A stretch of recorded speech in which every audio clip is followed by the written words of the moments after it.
सो आज के current affairs में सबसे पहले है नोबेल प्राइज केमिस्ट्री जो मिला है सुजुकी कितागावा, रिचर्ड रॉबसन और ओमार एम यागी को। इसलिए मिला है क्योंकि इन्होंने ग्राउंड ब्रेकिंग काम किया है एमओएफ यानी कि मेटल ऑर्गेनिक फ्रेमवर्क्स में। ये मेटल ऑर्गेनिक फ्रेमवर्क्स क्या होते हैं? बेसिकली क्रिस्टलाइन मटेरियल्स होते हैं जो मेटल आयंस को ऑर्गेनिक मॉलिक्यूल्स के साथ लिंक करके बनाए गए होते हैं। और इनकी खासियत ये होती है कि ये पोरस होते हैं, मतलब कि इस वजह से इनमें बहुत ज़्यादा सरफेस एरिया होता है और स्पॉन्ज लाइक ये होते हैं, स्पॉन्ज की तरह होते हैं। इस वजह से इनकी काफ़ी सारी एप्लीकेशंस है, जैसे कि कार्बन कैप्चर और भी काफ़ी सारी एप्लीकेशन इनकी होती हैं।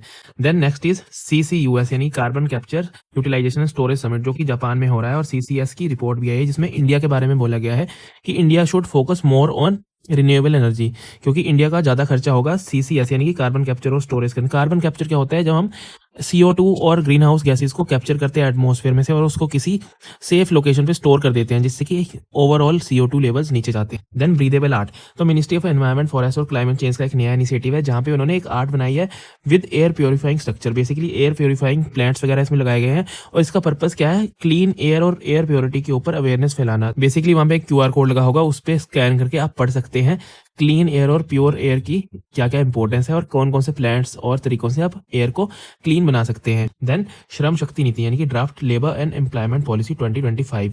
तो ये क्या है? बेसिकली मिनिस्ट्री ऑफ लेबर ने एक अपनी ड्राफ्ट पॉलिसी निकाली है जिसका पर्पस है फेयर, इंक्लूसिव और future ready world of work, यानी कि लेबर फोर्स के लिए चीज़ों को आसान बनाना और dignity, protection and opportunity of work सभी को प्रोवाइड करवाना। तो 3 फेजेस में लागू होगी, 25 से लेकर 27 तक, देन 2027 से 30 तक, देन बियॉन्ड 2030।